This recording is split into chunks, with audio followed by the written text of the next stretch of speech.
में एक साहूकार था, उसके जो है 7 पुत्र थे, 1 पुत्री थी। पत्नी और बेटियों सभी ने व्रत रखा था।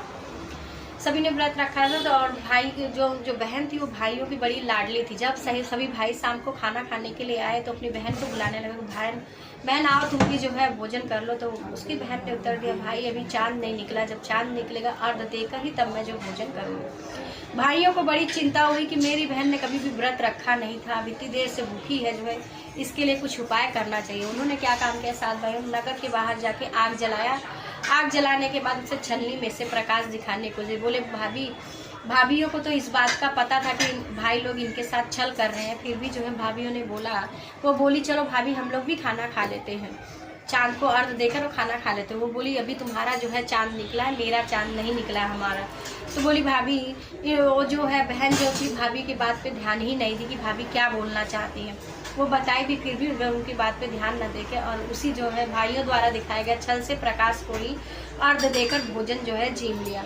और जैसे ही भोजन करने लगी, पहला जो है टुकड़ा तोड़ा तो उसमें बाल निकल आए, दूसरा टुकड़ा तोड़ा खाना का तो उसमें छींक निकल आया, और तीसरा टुकड़ा जैसे ही तोड़ने लगी तो ऐसे ही जो है उसके जो है ससुराल से बुलावा आ गया कि चलो जो है तुम्हारा पति बहुत बीमार है।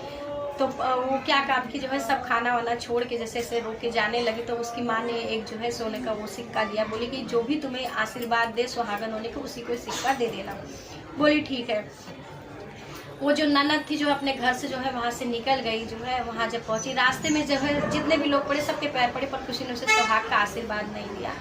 फिर जो है जब घर पे पहुँची तो उसकी ननद जो है दरवाजे पे खड़ी थी, अपनी जो है ननद के दरवाजे पे जब पैर पड़ी तो बोली सौभाग्यवती हो, ऐसा उसने आशीर्वाद उसको दिया। तो उसने जो है अपनी ननद को सिक्का देकर उसका गांठ मार दिया। लेकिन जैसे ही घर में पहुंची जो है उसका पति जो था मरा पड़ा हुआ था।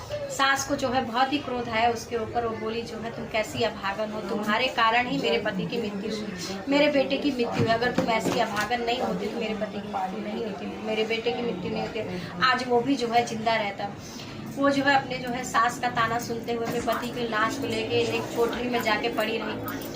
1 साल का दिन का जो हाथी रूखा सूखा मांग के जो है भोजन करती, किसी से मांगती, जो भी मिल जाता वही खाती और अपने पति की सेवा करती।